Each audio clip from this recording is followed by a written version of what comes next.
apa yang membuat hubungan kita dengan Palestina?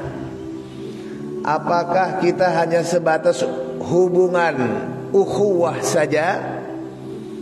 Hubungan kita tentang sesama orang Islam atau apa?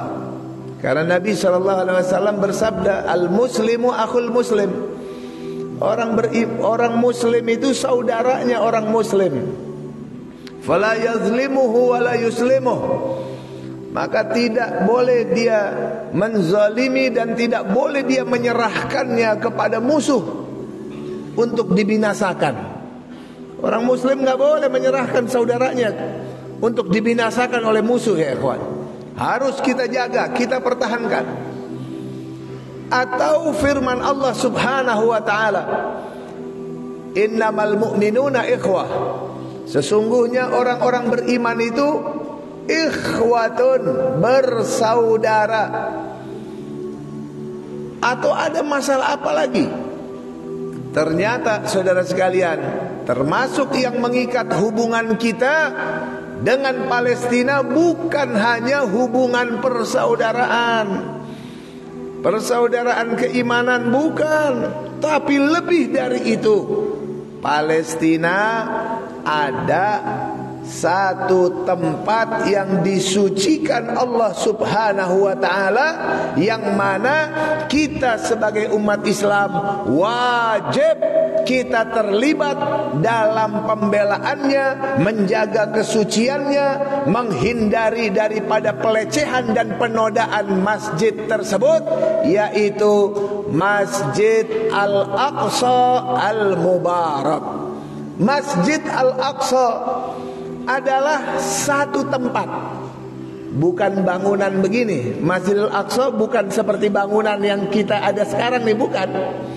Masjid Al-Aqsa itu adalah tempat, satu areal, satu wilayah di puncak Jabal Baitul Maqdis. Di atas puncak gunung Baitul Maqdis itu semua namanya Masjid Al-Aqsa. Kalau bangunan begini bisa hilang, bisa berdiri, bisa bertambah, bisa tambah tinggi, bisa hilang lagi kena gempa, bisa runtuh. Itu bukan bangunannya, tapi tempatnya. Seperti dulu Ka'bah pernah hancur, lalu Nabi Ibrahim bangun lagi. Kemudian Masjidil Aqsa pernah hancur juga, Nabi Sulaiman bangun lagi, itu pernah. Tapi asasnya ada. Pertama dari Nabi Adam alaihissalam. Dari Nabi Adam alaihissalam, yang pertama kali bersama-sama atas perintah Allah Ta'ala, Nabi Adam dengan para malaikat melaksanakan pembangunan Masjid Al-Haram atas perintah Allah Ta'ala. Jadi masjid pertama di muka bumi, Allah terangkan dalam Al-Quran, inna awwala baitin wudi'a lin-nasi lallazi bi Bakkata mubarakan wa hudal lil alamin. Allah katakan sesungguhnya rumah Allah pertama kali yang Allah letakkan di muka bumi adalah untuk manusia beribadah, yang bertempat di Bakkah. Bakkah itu Makkah, mubarakan, yang telah diberkahi, wa hudal lil alamin, sebagai petunjuk bagi sekalian alam. Mekah itu rumah pertama. Lalu Nabi Muhammad SAW ditanya oleh sahabatnya bernama Abu Dzar radhiyallahu anhu. Apa kata Abu Dzar? Ya Rasulullah, ayyu masjidin wudi'a fil ardi awal. Wahai Rasul, masjid apa yang pertama kali diletakkan di muka bumi? Dulu bahasanya wudi'a, bukan bunia. Kalau masjid ini bunia. Tapi kalau Masjidil Haram, Masjidil Aqsa, wudi'a, artinya wudi itu sifat Rabbani. Kalau bunia ini sifat insani. Diletakkan, artinya diletakkan, maksudnya apa? Di situ berbarengan dengan adanya perintah Allah Subhanahu wa taala. Nabi ditanya oleh sahabat Nabi bernama Abu Dzar radhiyallahu anhu, ya Rasulullah, masjid apa yang pertama kali diletakkan di muka bumi?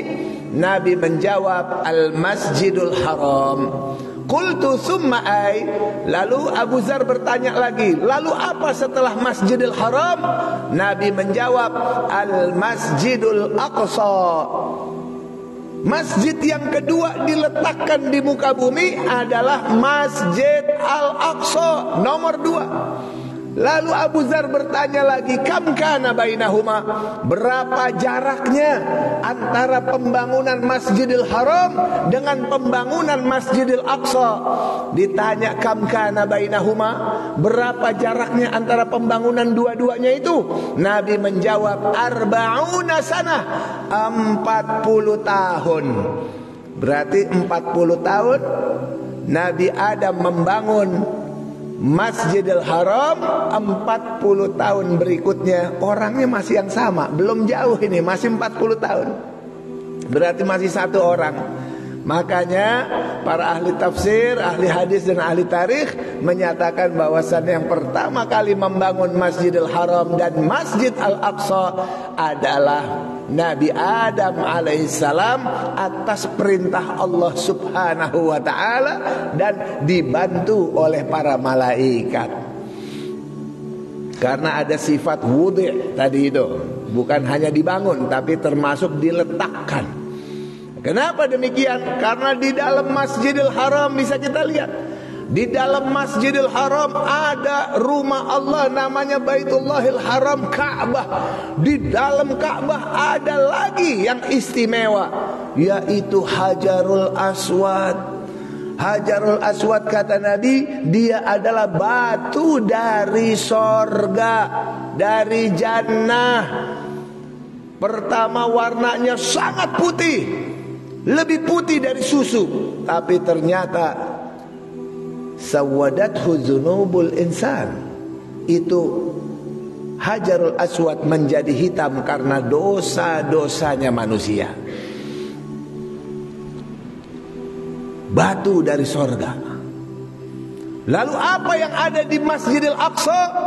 Di Masjidil Aqsa ada lagi tempat yang sangat suci yang bernama Sakhrah.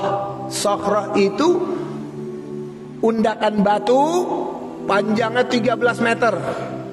13 meter tingginya, kalau sekarang ini tingginya tinggal 2 meter lebih tingginya, jadi orang naik ke atas. Itu namanya Sakhrah, besar kayak bukit dari batu. Nabi katakan, as-sakhratu wal ajwa minal jannah. Batu Sakhrah dan ajwah minal jannah. Ajwah ini korma Nabi, itu dikirim dari sorga. Makanya di tempat itu Nabi Adam alaihissalam, ini adanya di dalam Masjidil Aqsa nih. Batu ini ada di dalam Masjidil Aqsa. Masjidil Aqsa semua yang ada di puncak gunung, luas sekali. Luasnya 144.000 meter persegi, 14,4 hektar atas gunung. Itu semua Masjidil Aqsa, ada pagarnya. Semua yang ada di dalam pagar Masjidil Aqsa namanya. Kemudian apa? Di dalamnya ada 10 musola. Ada 10 musola. Ada musola yang jamek kibli, ada musola yang kubahnya warna kehitaman, ada musola yang kayak begini. Nanti kita lihat ini, kubahnya warna emas. Ada. Ini namanya musola Sakhrah.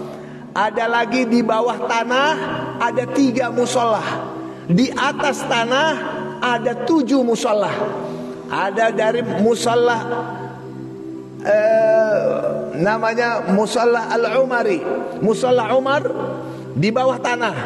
Ada juga musola Kibli, ada musola Nisa, ada musola Magharibah, ada musola Buraq. Ada 10 musola, semua di dalam Masjid Al-Aqsa, termasuk yang ada di gambar ini. Kubahnya warna emas. Yang kubahnya warna emas itu di dalamnya terdapat batu Sakhrah, batu suci yang dimuliakan. Semua tanah suci, Masjidil Haram tanah suci, tapi ada lagi yang lebih suci, Sakhrah namanya. Di batu Sakhroh ini, saudara sekalian, disitulah Nabi Adam membangun mihrab. Disitulah para nabi singgah di tempat itu, berdoa di tempat itu. Bahkan Siti Maryam tinggal di tempat itu. Nabi Isa dirawat, diasuh di tempat itu, di atas batu itu, di dalam Masjidil Aqsa. Namanya Baitul Maqdis. Nabi menyebutnya tempat itu Baitul Maqdis. Para ulama menyebutnya Baitul Muqaddas. Allah dalam Al-Quran menyebut namanya Al-Masjidul Aqsa. Hanya 2 tempat di muka bumi yang Allah langsung memberikan nama. Namanya adalah Masjidul Haram dan Masjid Al-Aqsa. Allah yang memberikan langsung namanya. Tapi tempat ini luar biasa. Nabi menyebutnya juga dengan Baitul Maqdis. Banyak hadis-hadis Nabi yang menerangkan tentang tempat itu. Apalagi hadis tentang Isra Mi'raj. Itu Nabi menyebutkan, aku bersama Jibril berangkat ke Baitul Maqdis. Nabi sebutnya Baitul Maqdis, Baitul Maqdis. Begitu ya. Kemudian cukup banyak sekali hadis, sangat banyak sekali, ratusan hadis Nabi menyebutnya Baitul Maqdis, tapi Allah menyebutnya tempat itu Al-Masjidul Aqsa. Lalu para ulama menyebutnya Baitul Muqaddas. Hadirin yang dimuliakan Allah Subhanahu wa taala.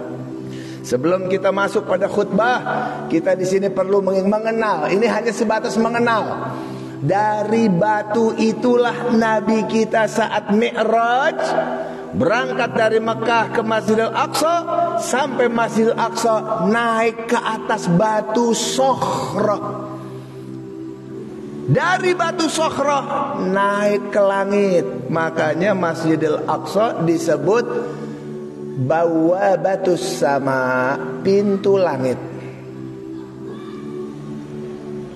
Karena dia langsung tembus ke langit. Langit 1, 2, 3, 4, 5, 6, 7. Lalu masuk surga, lihat neraka. Lalu sampai ke Sidratil Muntaha, Indaha Jannatul Ma'wa.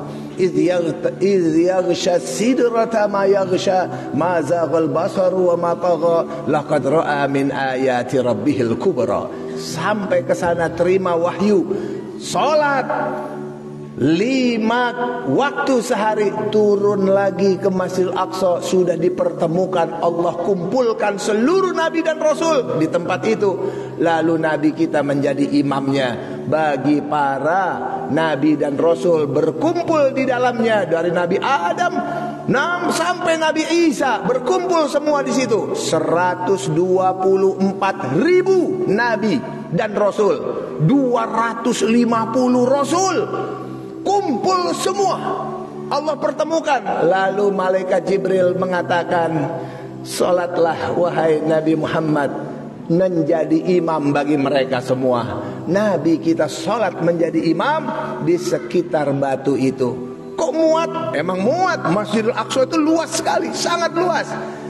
Nah, Masjidil Aqsa semuanya menampung 300.000 orang.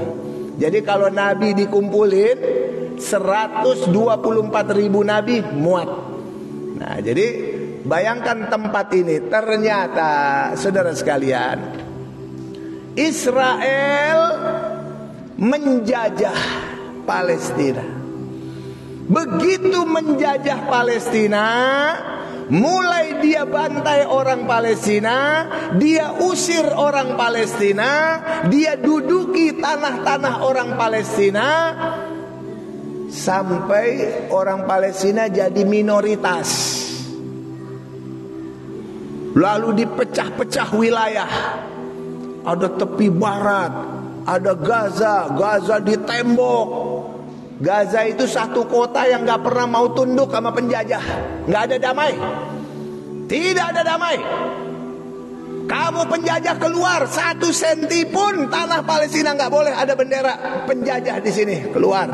Itu Hamas, itu Gaza. Tapi di sana ada yang akhirnya mau berdamai. Akhirnya diangkatlah oleh Amerika, oleh Inggris, Perancis, dan oleh Israel. Diangkatlah otoritas pemerintahan Palestina. Dia mau berdamai. Akhirnya dibuatlah presiden-presidenan, pengurus-pengurusan. Akhirnya tujuannya apa?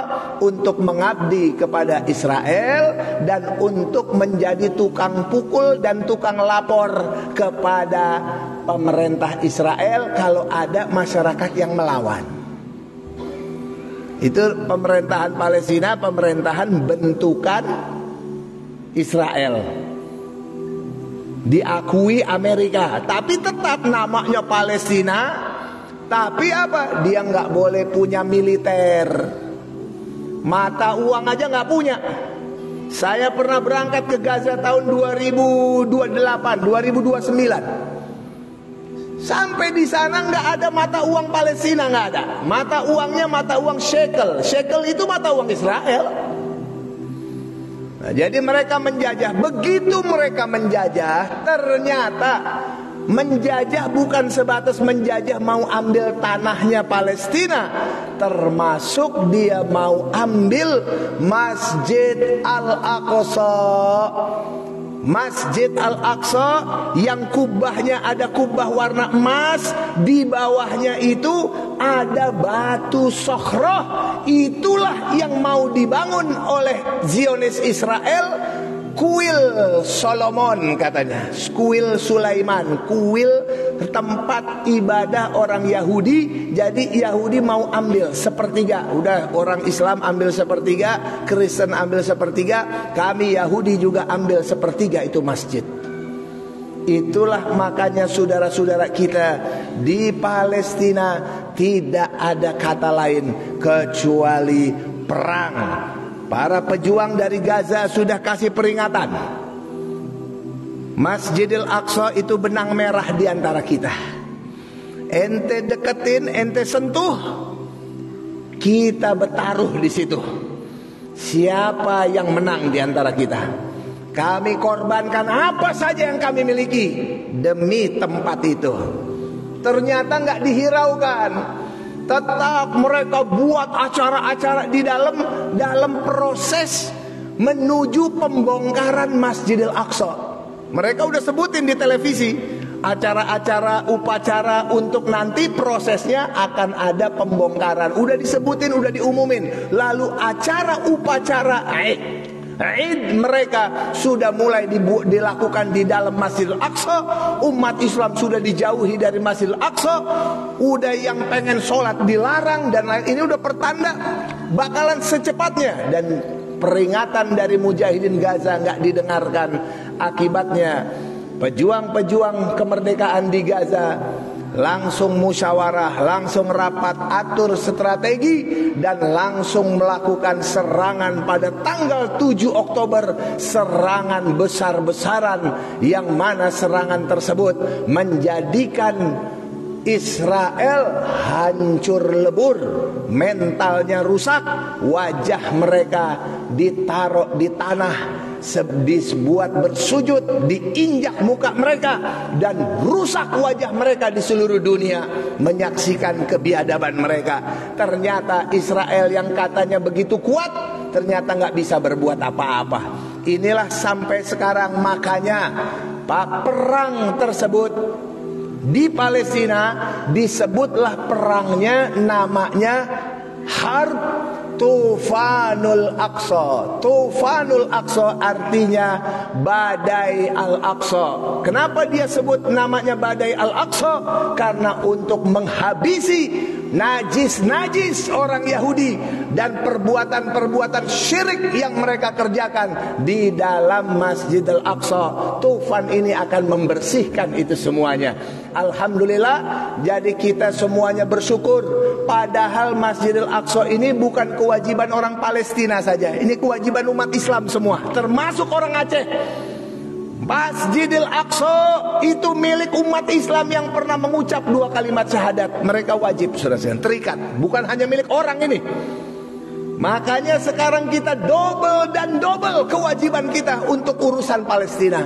InsyaAllah ta'ala kita semua yang ada di sini, saya berterima kasih khususnya kepada Abi di sini yang luar biasa menggalang bantuan bersama teman-teman semua dan dari daerah Luar biasa. Jazakumullahu ahsanal jaza. Semoga menjadi partisipasi jihad untuk kita semuanya.